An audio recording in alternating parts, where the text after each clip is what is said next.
নমস্কার বন্ধুরা, আমি বর্তিকা। তোমরা দেখছো বর্তিকার রান্নাঘর। আজ তৈরি করব পনির পপকর্ন।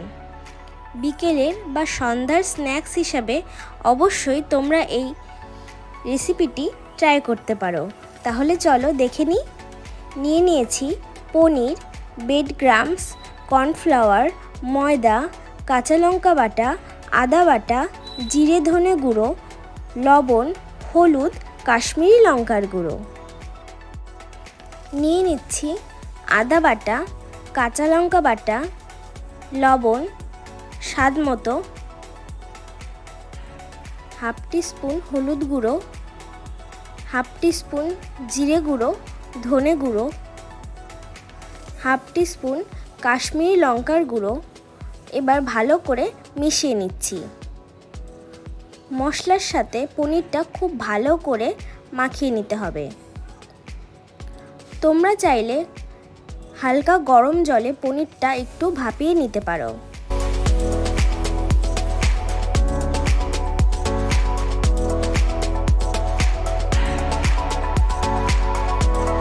রেখে দেব 10 মিনিটের জন্য। একটি পাত্রে 2 চামচ ময়দা, 2 চামচ কর্নফ্লাওয়ার, অল্প সামান্য লবণ, হাফ টিস্পুন কাশ্মীরি লঙ্কার গুঁড়ো দিয়ে ভালো করে মিশিয়ে নিয়ে অল্প অল্প করে জল দিয়ে একটা গাঢ় পেস্ট তৈরি করে নেব।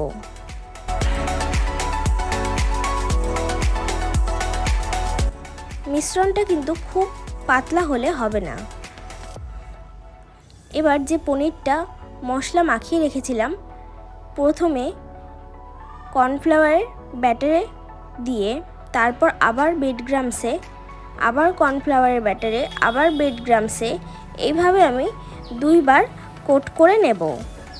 আমি এখানে টোস্ট বিস্কুট বাড়িতেই গুঁড়ো করে ব্রেডক্রাম্বস তৈরি করে নিয়েছিলাম। তোমরা চাইলে বাজার থেকেও কিনে আনতে পারো।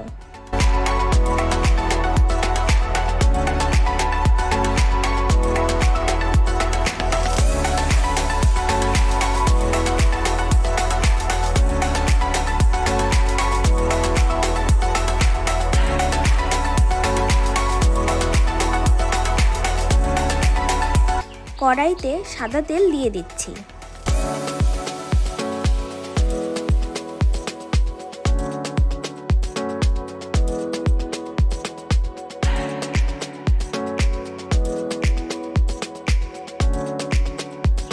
তেল গরম হয়ে আসলে পনির পপকর্নগুলো মিডিয়াম টু লো আঁচে ভালো করে ভেজে নিতে হবে।